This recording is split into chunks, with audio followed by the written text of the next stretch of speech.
Hello শিক্ষার্থী বন্ধুরা, কেমন আছো তোমরা? তোমাদের পঞ্চম শ্রেণী প্রাথমিক গণিত বইয়ের অধ্যায় ১ গুণ ও ভাগ। দেখো তোমাদের এই অধ্যায়ের পৃষ্ঠা ১১-তে ৩ নম্বর অঙ্কটি আমরা এই পর্বে সমাধান করে দেখাবো। দেখো ৩ নম্বরে আছে ভাগ করি। এখানে ১ থেকে ১২টি অঙ্ক আছে, এই ১২টি অঙ্ক এখন আমরা করব। দেখো ১ নম্বর অঙ্কে আছে এখানে ৪,৪৫২ কে ৪২ দ্বারা ভাগ করতে হবে। তো এই যে ৪২ হচ্ছে আমরা এখানে লিখেছি, আর ৪,৪৫২ এখানে লিখেছি আমরা। তো প্রথমে ৪২, দেখো দুই সংখ্যা ৪৪ এর ভিতর যায়, একবার যায়, সেই এক আমরা এখানে লিখেছি।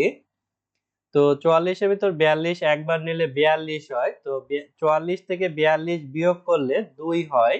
তারপরে এই যে ৫ কে আমরা এখানে নিয়েছি, তাহলে 25 হয়। 25 এর ভিতর ৪২ শূন্য বার যায়, তাই এখানে শূন্য নিয়েছি আমরা, এবং এখানে নিচে দুইটা শূন্য বসাইছি, তারপর বিয়োগ করলে 25 হয়। তারপরে এই যে ২ আমরা এখানে নিয়ে আসছি, তাহলে ২৫২ হয়। এই ২৫২ এর ভিতর ৪২ ৬ বার যায়। দেখো আমরা যদি ৪২ কে ৬ দিয়ে গুণ করি, ৬ দুগুণী ১২, ১২ ২ হাতে ১ থাকে, তো ৪ ছক ২৪ আর হাতের ১ মিলে 25 হয়। তাহলে ২৫২, এই যে ২৫২ এখানে লিখেছি, আর আমাদের ৬ বার গিয়েছে, ৬ এখানে লিখেছি। তাহলে বিয়োগ করলে ০ হয়। আমাদের ভাগফল কিন্তু উপরের এইটা, অর্থাৎ ১০৬। এরপরে ২ নম্বরে দেখো এখানে ২৫,৭৪৮ কে ৯৮ দ্বারা ভাগ করা হয়েছে। তো ৯৮ এখানে লিখেছি, আর ২৫,৭৪৮ এখানে লিখেছি। তো ৯৮ এই দুই সংখ্যা ২৫ এর ভিতর যায় না, যেহেতু ২৫ ছোট, তাই ৩ সংখ্যা নেওয়া হয়েছে, অর্থাৎ ২৫৭। ২৫৭ ভিতর ৯৮ দুইবার যায়, দুইবার গেলে ১৯৬ হয়। তো উপরে ২৫৭ থেকে ১৯৬ বিয়োগ করলে ৬১ হয়। তারপরে ৬১ যেহেতু ছোট, এই ৪ নিয়ে আসা হয়েছে, ৪ নিয়ে আসলে এখানে ৬১৪ হয়েছে। তো ৬১৪ ভিতরে এই যে ৯৬ ৬ বার নেওয়া হয়েছে, ৬ বার নিলে এত হয়। দেখো আমরা যদি এখানে গুণ করি, ৯৬ এখানে ৬ দিয়ে গুণ করতেছি, ৬ × ৮ = ৪৮, ৪৮ এর ৮ হাতে ৪ থাকে, ৬ নং ৫৪, ৫৪ আর ৪ ৫৫, ৫৬, ৫৭, ৫৮। তো ৫৮ হয়, ৫৮ বসায়, তাহলে এই যে ৫৮৮ এটাই লিখেছি। তো বিয়োগ করলে ২৬ হয়, তারপরে এই যে ৮ এখানে নিয়ে আসছি আমরা, তাহলে ২৬৮ হয়েছে, এখানে আমরা দুইবার নিয়ে ১৯৬। তো বিয়োগ করলে এই যে ৭২ ভাগশেষ থেকে যায়। ভাগফল হচ্ছে আমাদের এইটা, অর্থাৎ ২৬২ ভাগফল, আর ৭২ হচ্ছে ভাগশেষ।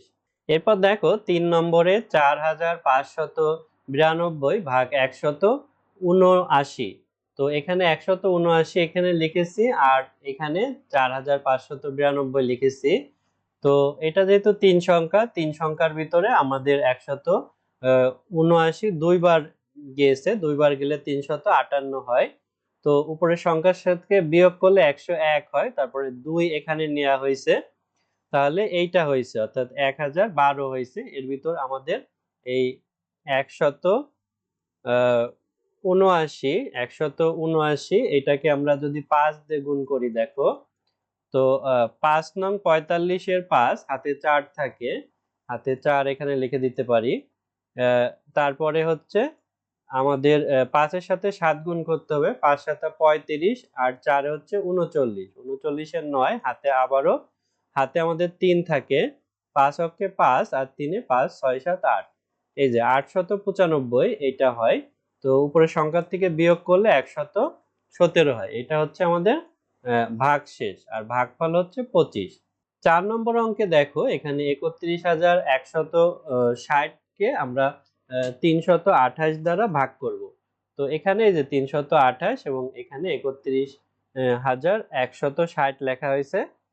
তো এই সংখ্যার ভিতর আমরা ৯ বার নিয়েছি। দেখো এখানে, দেখো ৩২৮ একে যদি আমরা ৯ দিয়ে গুণ করি, তাহলে ৮ নং ৭২, ৭২ এর ২ হাতে ৭ থাকে, ৯ দুগুণে ১৮, আর ৭ ১৮, ১৯, ২০, ২১, ২২, ২৩, ২৪, ২৫।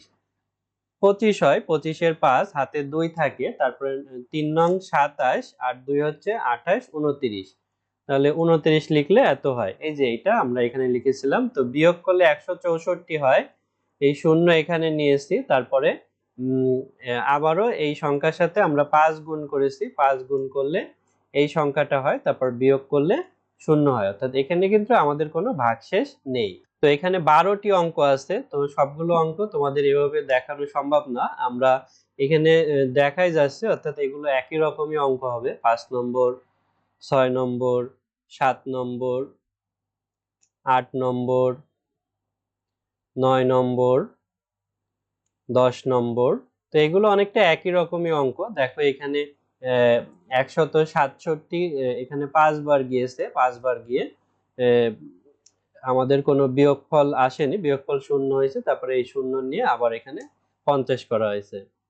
তো 11 নম্বর অঙ্কটি দেখো, এখানে 46,854, একে 411 দিয়ে ভাগ করা হয়েছে। এই যে এখানে একবার গিয়েছে, তারপর বিয়োগ করে 57 হয়েছে, এই 5 নিয়ে আসা হয়েছে, তারপরে এর ভিতর হচ্ছে 411 একবার গিয়েছে, বিয়োগ করে 164 হয়েছে, 4 নিয়ে আসা হয়েছে, তারপরে এর ভিতর 4 বার গিয়েছে, তারপরে শূন্য হয়েছে ভাগশেষ, আর ভাগফল হচ্ছে 114 হয়েছে।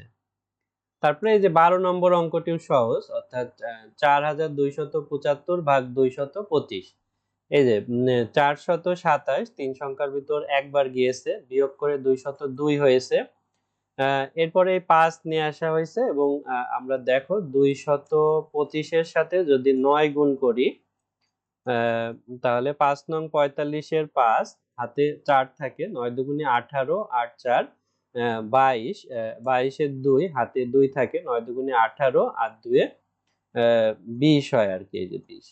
তো এই যে এই সংখ্যাটা এই যে এখানে আছে, কিন্তু এখানে আছে, তো এটা বিয়োগ করলে শূন্য হয়, অর্থাৎ এখানে ভাগশেষ 0 এবং ভাগফল হচ্ছে 19। তো বন্ধুরা, আশা করি ভিডিওটি তোমাদের ভালো লেগেছে। এর পরের ভিডিওতে আমরা এই পৃষ্ঠার পরবর্তী অঙ্ক শিখব। আমাদের ইউটিউব চ্যানেলে নিয়মিত ভিডিও আপলোড হবে, তাই ইউটিউব চ্যানেলটি সাবস্ক্রাইব এবং বেল বাটনে চাপ দিয়ে রাখতে পারো। ধন্যবাদ সবাইকে।